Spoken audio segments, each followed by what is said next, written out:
Salut les graisseux, alors aujourd'hui on va s'intéresser à une opération d'entretien et de maintenance au niveau des moteurs diesel qui est relativement récurrente si on possède un véhicule qu'on souhaite entretenir au-delà de plusieurs années.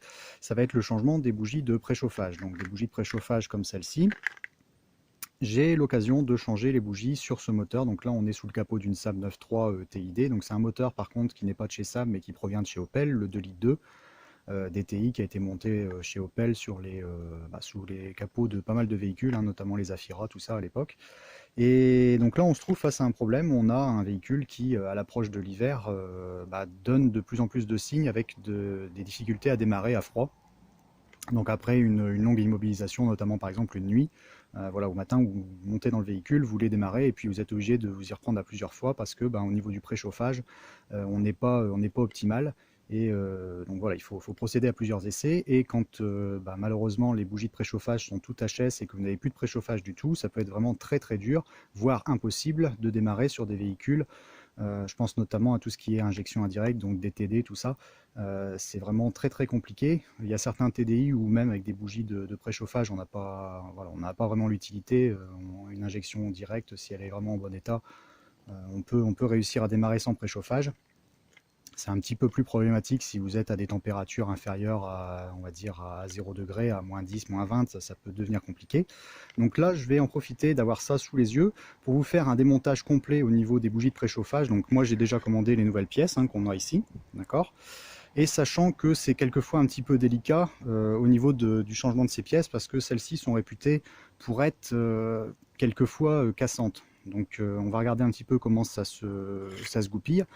Éventuellement, vous pouvez retrouver sur la chaîne une vidéo qui est relativement populaire concernant le test des bougies, savoir si votre bougie est toujours en bon état, en état de fonctionnement, ou si elle est complètement HS. Donc vous pouvez vous référer à cette vidéo-là. J'ai pas envie de faire de doublons par rapport à l'entretien ici, donc vous allez regarder ça, sachant également que vous pouvez avoir des bougies qui perdent, enfin qui sont toujours efficaces, qui sont toujours en état de fonctionnement mais qui ont perdu de l'efficacité par rapport au moment où elles étaient neuves, donc elles ne chauffent plus aussi fort. Et puis sur des moteurs également plus modernes, vous avez également un cycle où normalement, voilà, sur les moteurs de conception ancienne, on passait par l'intermédiaire d'un relais de préchauffage comme celui-ci qui va être temporisé. Voilà, et sur la Saab ici, donc ça provient d'une PSA. Et ça, c'est le relais de préchauffage sur la Saab, il est ici. Donc c'est temporisé et donc ça sert uniquement pour la séquence de démarrage. D'accord, mais sur des moteurs un petit peu plus modernes, vous avez quelquefois des bougies de préchauffage qui restent alimentées afin d'améliorer les combustions, tout ça. Donc ça dépend des technologies que vous avez sous le. Voilà, donc caméra installée. On se retrouve tout de suite pour avoir une belle vue sur l'arrière au niveau des bougies de préchauffage. Donc la première des choses, évidemment, c'est de les localiser quand vous souhaitez les démonter. Donc nous, de toute façon, sachant que c'est toujours logé ici au niveau de la culasse, et nous, elles sont côté échappement. Voilà, donc c'est branché directement ici au bout des petits clips qu'on a là. Donc on déclipse, sachant que moi je suis pas extrêmement fan, ça a le mérite d'être pratique. Voilà, mais quand on casse un clip, on est bien embêté. Donc voilà, on démonte tout ça. Vous voyez, au niveau des bougies, on a une belle vue bien dégagée. D'accord. Et sachant que sur des bougies un petit peu plus anciennes, regardez par exemple ici, donc là on est par exemple sur des bougies de style crayon, hein, c'est-à-dire qu'elles sont relativement fines. D'accord. Et donc là, vous avez la bougie de remplacement qui fonctionne avec un clip au niveau de sa partie supérieure. Mais sur des conceptions un petit peu plus anciennes, on avait également un petit filetage comme ça. Moi, je préférais ça, où on avait des petits pontages qui étaient faits. On venait se raccorder directement avec notre fil en cuivre. D'accord. Donc là, on est sur une bougie, par exemple, ça provient des 2,5 litres TDI chez Land Rover. Et là, j'en ai une petite. Ça, c'est pour les moteurs VM, les 2,5 litres, 2,4 litres. Pareil des Range Rover à l'époque, on avait ça aussi dans les Chrysler Voyager et certaines Alpha. Et vous voyez qu'au niveau de conception, même si elles ont la même fonction, elles sont de forme et de taille différentes, et que plus on va aller vers une bougie qui est fine, plus elle va avoir tendance à être quand même relativement fragile. Vous voyez notamment ici, bon, ne serait-ce qu'au niveau du pas qui est choisi, d'accord, mais également au niveau de la prise supérieure qui ne va pas être forcément très évidente, puisque là on est avec du 10 et puis celle-ci, bon, on est quand même beaucoup plus large, on a une meilleure prise et ça permet également de travailler avec des douilles classiques, alors que ici sur celle-ci, on va avoir besoin de douilles vraiment profondes pour aller prendre au niveau de l'empreinte, hein, sans arrondir au moment du démontage, donc ça complique encore. Quelquefois vous avez des bougies qui sont vraiment logées dans des endroits inaccessibles. Donc moi ce que je vais faire ici, déjà ce que vous pouvez voir, c'est que j'ai fait pas mal de place, mais il n'y en a pas encore suffisamment. Donc on va faire pas mal de place à ce niveau-là. Je vais également enlever le carénage qui est ici. Et ce que j'ai fait, la semaine qui précède le changement de ces bougies, j'ai balancé un coup de dégrippant de manière vraiment régulière, avec des cycles de chauffe et des cycles de refroidissement répétés. Donc on a utilisé le véhicule, mais ça permet également de commencer à décoincer éventuellement certaines bougies qui vont avoir tendance à gripper au moment du démontage. D'accord ? Donc c'est pour ça que vous avez un petit peu de traces au niveau de la culasse. Donc on va s'occuper de ça. Je vais démonter ça et on se retrouve tout de suite. Alors, donc on termine. Voilà, donc d'enlever au niveau des protections thermiques hein, qu'on a ici. Donc je vais mettre ça de côté. La grosse protection, voilà, du turbo. C'est pas une mauvaise chose de toute façon, puisque ça permet aussi de vérifier au niveau de l'état du collecteur. Voilà comment ça se passe à ce niveau-là. On peut en profiter également pour regarder si on n'a pas de fuite au niveau des joints d'échappement. Mais ici, tout est vraiment en bon état. Donc voilà, c'est pas mal du tout. Donc on a une vue bien dégagée et vous allez comprendre pourquoi j'ai fait ça avec la bougie que je vais avoir en remplacement. Vous voyez, donc normalement voilà la bougie. Et si j'utilise tout simplement, on va dire, une douille comme celle-ci, je ne vais pas avoir suffisamment de profondeur pour venir me prendre sur le dessus afin d'enclencher mon carré d'un demi. Si je le fais avec une clé comme celle-ci, une clé débouchée, en réalité, vous voyez, je prends uniquement, voilà, je suis pas à fond, parce que j'arrive en butée au niveau de l'intérieur, donc il me faudrait encore des douilles plus profondes. Donc moi, ce que j'ai trouvé, ça va être d'utiliser celle-ci, la clé à œil. Et là, avec une clé à œil comme celle-ci, je vais réussir vraiment à aller prendre, voilà, les bougies vraiment bien à fond. Donc voilà, c'est pour ça que j'ai bien dégagé. C'est pas une perte de temps, il vaut mieux bien dégager et être certain de son coup que de se précipiter et puis se retrouver avec un problème. Parce que si vous cassez une bougie de préchauffage comme ça dans la culasse, pour aller l'extraire, donc déjà vu là où c'est logé, vous allez galérer. Et puis quelquefois on n'a pas beaucoup de solutions à part déposer une culasse hein, carrément. Donc vous vous retrouvez avec un joint de culasse, une distribution à refaire parce qu'ici on a les arbres à cam en tête. Donc c'est relativement compliqué. Alors une chose importante aussi, là je travaille sur un moteur qui est chaud. Donc ça c'est important, hein. Vous utilisez le véhicule et puis dans la foulée vous mettez dessus direct. C'est toujours mieux de travailler sur un moteur qui est chaud que de travailler sur un moteur qui est froid, hein. Ça permet d'éviter certains grippages au niveau des pièces. Donc on est parti, on va quand même se faire notre démontage. Donc je vais commencer par celle-ci. Donc vous voyez, le fait d'avoir bien dégagé, ça permet de bien prendre au niveau du fond.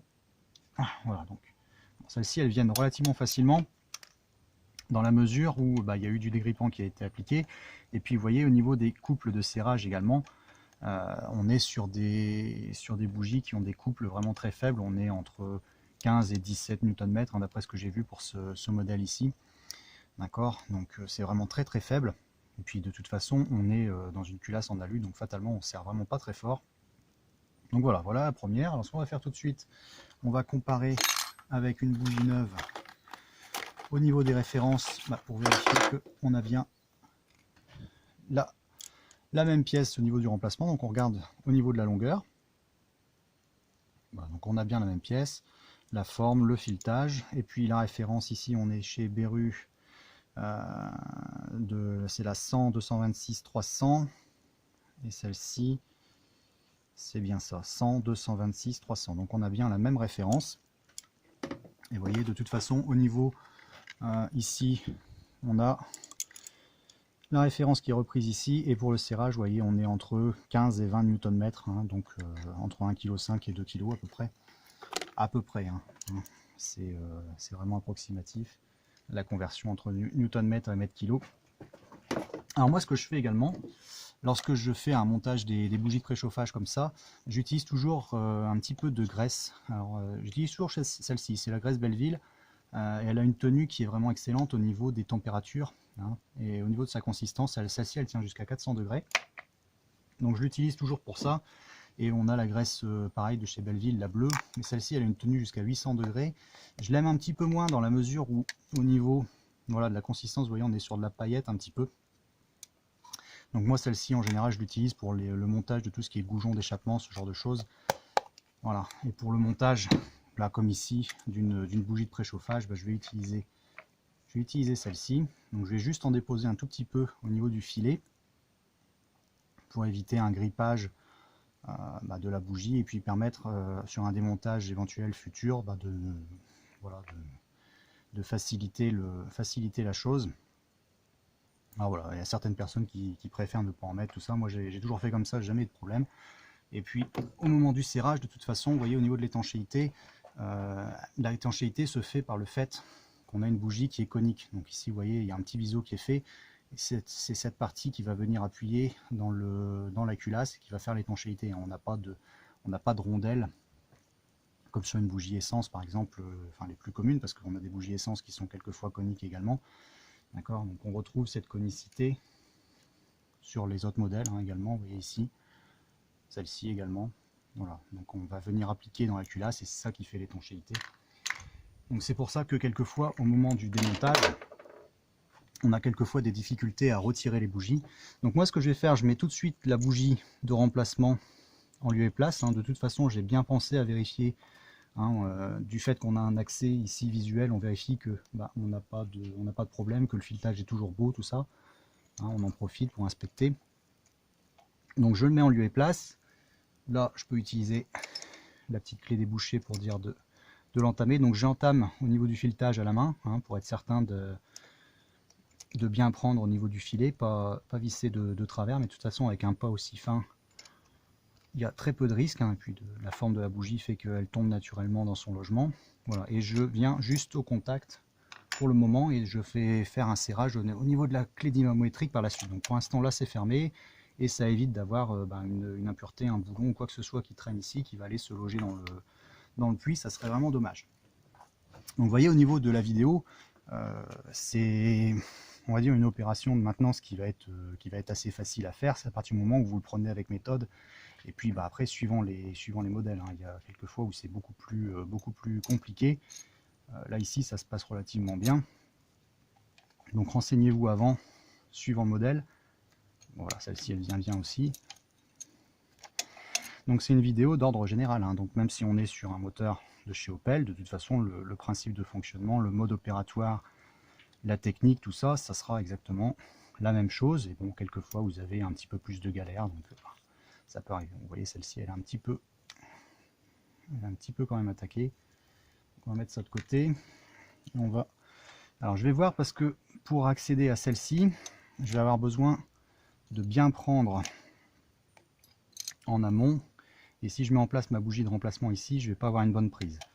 Donc on y va. Alors celle-ci, elle sera peut-être un petit peu plus compliquée. Là je vois que, vous voyez, là on voit qu'au niveau de la clé, voilà, là on l'a bien entendu. Celle-ci elle avait une bonne prise. Voilà, bon, ça vient bien, il n'y a pas de problème, ça se dévisse très bien. Ça couine un petit peu. Alors ce qu'on va faire tout de suite, un petit peu de dégrippant, un petit peu, beaucoup même. Et ce que je vais faire, alors on va utiliser celle-ci, ça sera largement suffisant, et je vais la faire danser d'avant en arrière. Je ne vais pas aller continuer le dévissage à tout prix parce que je sens bien que ça bloque, donc ça sert à rien. On va arriver on peut arriver à même avoir une casse quand on force comme ça au niveau de la bougie, parce que vous avez peut-être des impuretés qui sont logées dans le filet, et plus vous allez desserrer avec ces impuretés en place, et plus ça va être difficile. Vous pouvez même quelquefois foirer les filetages, ça arrive, surtout dans de l'alu comme ça. Donc je vais le faire danser un petit peu comme ça va permettre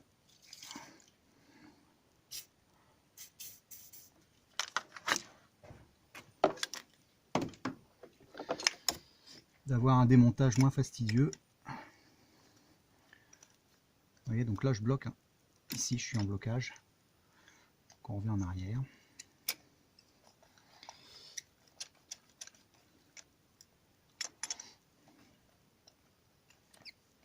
sert à rien de s'énerver.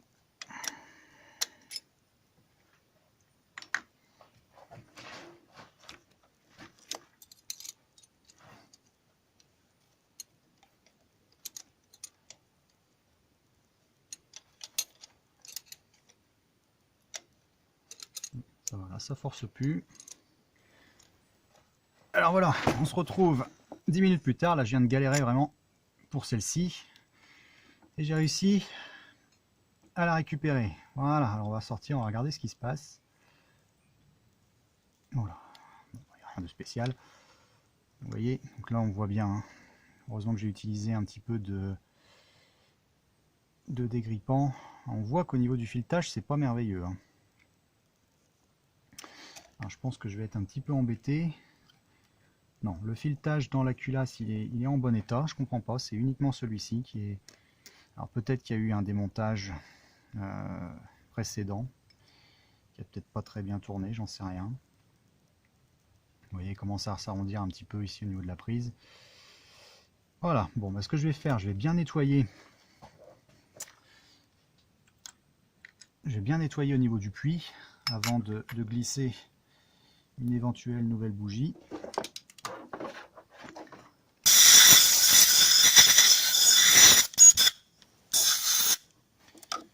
Je vais même balancer un peu de dégrippant dedans là directement. Ça va partir au premier démarrage.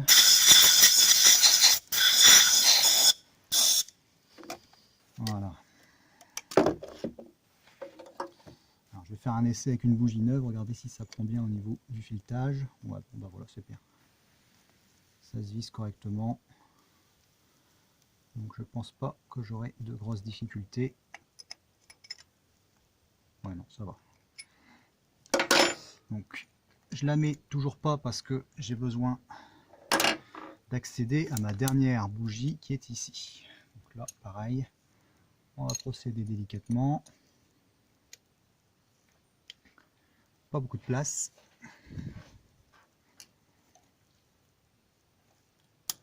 Voilà, elle est venue. Voilà, elle a claqué facilement. Voilà, quelquefois c'est un peu délicat. Hein.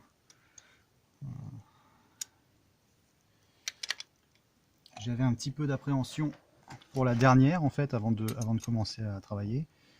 Pour celle que je suis en train de faire actuellement, mais finalement c'est celle-ci qui m'a posé le plus de problèmes apparemment. On va voir, hein, c'est pas encore terminé pour celle-ci. Bon, ça vient bien, il n'y a pas de problème, vous voyez. Je peux même déjà l'attaquer avec la clé. Voilà, avec cette petite clé ici.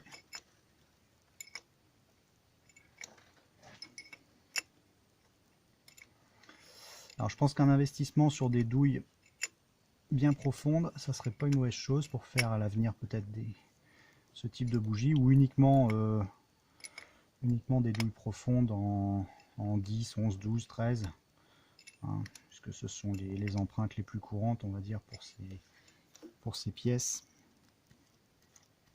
Voilà, ça vient à la main. Donc on va finir de nettoyer. Et je vais remonter les 3 bougies.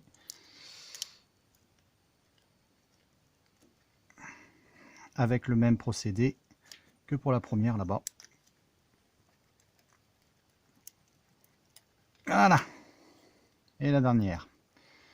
Vous voyez, celle-ci elle est un peu noyée, il y a de l'huile là ici. Je pense que c'est de l'huile moteur ça.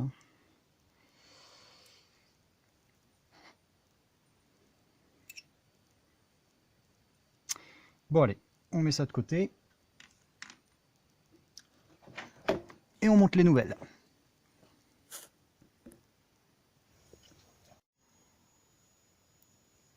Alors on se retrouve après le remontage des nouvelles pièces. Hein. Donc tout a été mis en place, il n'y a pas eu de problème particulier. J'ai bien tout fait et je suis arrivé au niveau de mon serrage à quelque chose que j'estime à la main vraiment bon.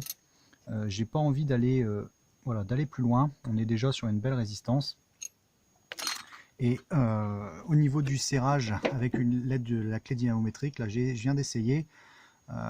et en se mettant sur un serrage à 2 kg, donc à 20 Nm, j'ai encore un petit peu de progression, mais je pense que je suis déjà vraiment bien serré, donc j'ai pas envie de continuer. Je me demande s'il n'y a pas une résistance un peu trop forte au niveau du filetage des nouvelles bougies dans du vieil alu, la vieille culasse. Donc j'ai pas envie de foirer mon filetage, je vais en rester là. On est à un serrage qui est vraiment bon de toute façon, même si je le fais pas avec un déclic certain à la clé dynamométrique. J'ai vraiment, voilà, je suis sûr de moi. Vous voyez, j'ai vraiment pas envie d'aller plus loin, ça sert à rien parce que j'ai bien peur de passer un filetage au travers, donc je vais en rester là et je vais remonter l'ensemble en place. Donc bon, là il n'y a rien de compliqué, hein. On va remettre les habillages. Je vais souffler pour bien dégager.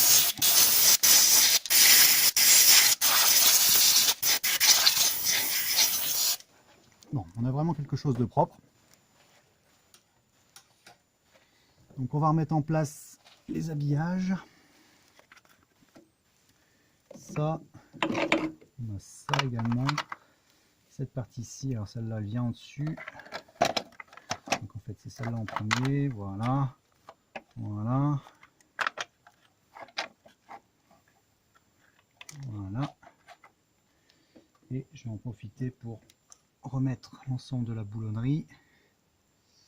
Toutes les vis. Je vais les graisser au passage parce qu'on est dans des collecteurs.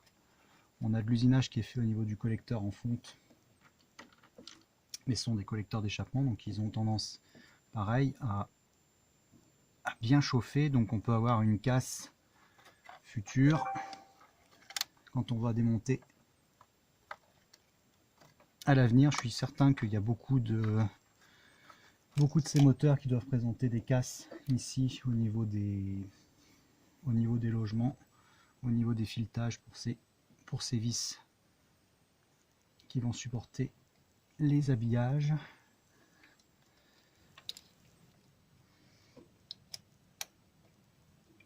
Voilà.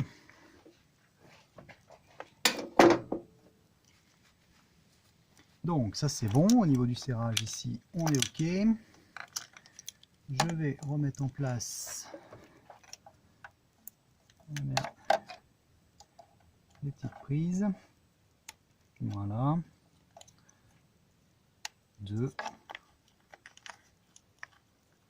3 et 4. Donc là on est bien clipsé tout partout. Alors il y aura peut-être un petit peu d'odeur hein, du haut dégrippant qui a coulé sur le collecteur d'échappement, mais bon c'était nécessaire. Je vais remettre en place ici la durite d'admission. Et puis on se retrouve tout de suite.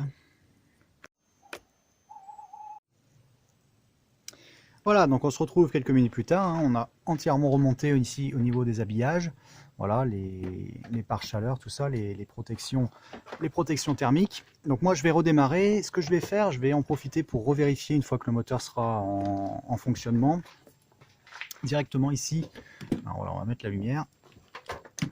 Voilà, directement ici au pied de chacune des bougies, visuellement voir si j'ai pas des petites bulles qui apparaissent, notamment avec la graisse qui trahirait par exemple un mauvais serrage, voilà, une compression qui s'échappe et donc du fait que je serai éventuellement mal serré, mais je ne pense pas que ça sera le cas puisque j'ai fait vraiment un bon serrage sur les 4. Et puis bon, c'est toujours nécessaire de toute façon de revérifier visuellement après ce type d'intervention. Donc on va préchauffer et on va regarder comment ça se goupille. Alors, voilà. Alors la maladie c'est qu'on a un petit ordinateur de bord ici, mais vous voyez les pixels sont toujours en train de se griller, donc là il faut appuyer pour allumer les feux stop. Il y a une procédure qui est en cours, il est en train de vérifier que tout va bien. Voilà, on peut démarrer. Voilà, ça démarre au quart. Voilà. On va la regarder.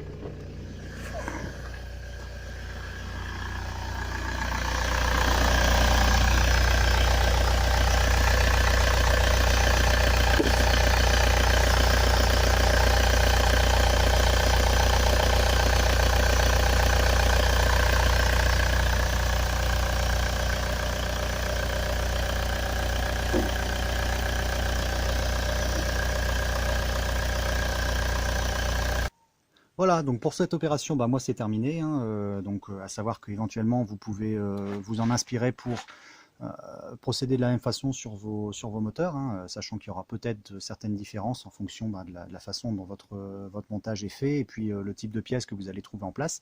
Mais de toute façon, au niveau de la procédure, c'est plus ou moins la même chose.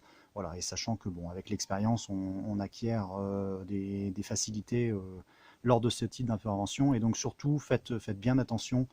Si jamais vous voyez que ça force ou n'importe quoi, n'allez pas casser une bougie de préchauffage, vous allez être bien embêté s'il faut l'extraire.